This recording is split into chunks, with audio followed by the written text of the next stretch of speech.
President Trump dropped a bombshell on the global trade system last Wednesday. He announced sweeping new tariffs on imports from over 50 countries. The tariffs, ranging from 10% to 50%, sent shockwaves through the global economy. Markets tumbled and businesses scrambled to assess the damage.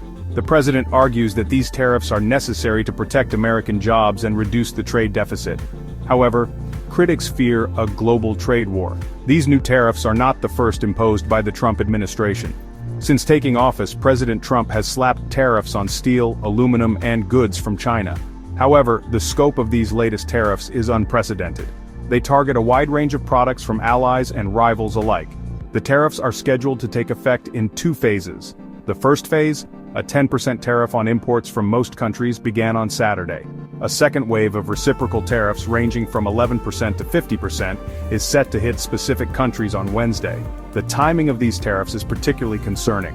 The global economy is already showing signs of slowing down. The International Monetary Fund recently downgraded its global growth forecast for 2025. The tariffs threaten to exacerbate this slowdown by disrupting global supply chains and increasing costs for businesses and consumers. The potential for these tariffs to trigger a full-blown trade war is also a major concern. The response to President Trump's tariff announcement has been swift and largely negative. Over 50 countries have rushed to initiate trade talks with the White House. This scramble for dialogue underscores the high stakes involved. However, it also raises concerns about the feasibility of negotiating with so many countries simultaneously. The lack of transparency surrounding the talks further fuels uncertainty.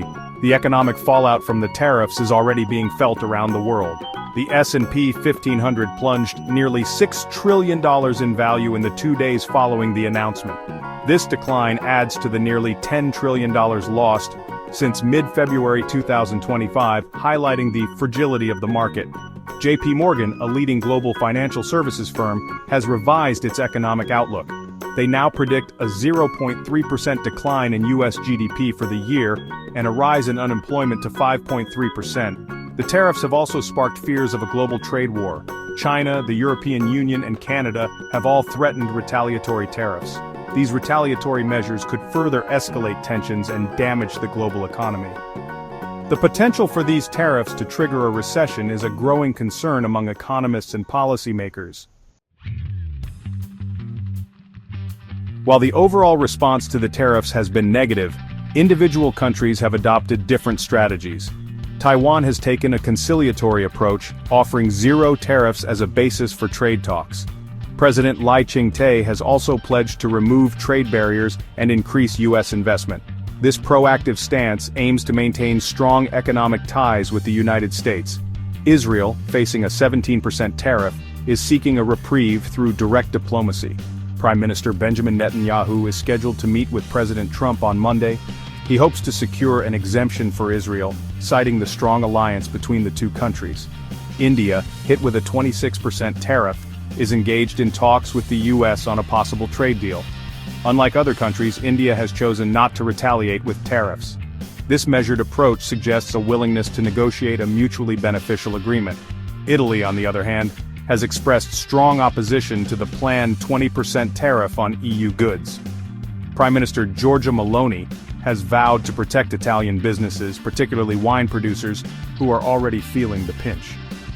The tariffs have disrupted business at the Verona Wine Fair, a major industry event, with U.S. importers expressing concerns about lasting damage to trade relations. The Trump administration maintains that the tariffs are a strategic move to improve the U.S. position in global trade. Officials argue that the tariffs will force other countries to make concessions and reduce trade imbalances. They have downplayed the economic fallout and denied that the tariffs are meant to crash the market or pressure the Federal Reserve. Commerce Secretary Howard Lutnick has suggested that the tariffs could be a negotiating tactic. He stated that the tariffs would remain in place for days and weeks. This statement implies a willingness to negotiate, but the lack of a clear timeline adds to the uncertainty.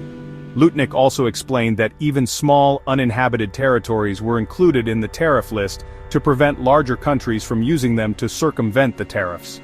The question remains whether these tariffs are a shrewd negotiating tactic or a prelude to a damaging trade war.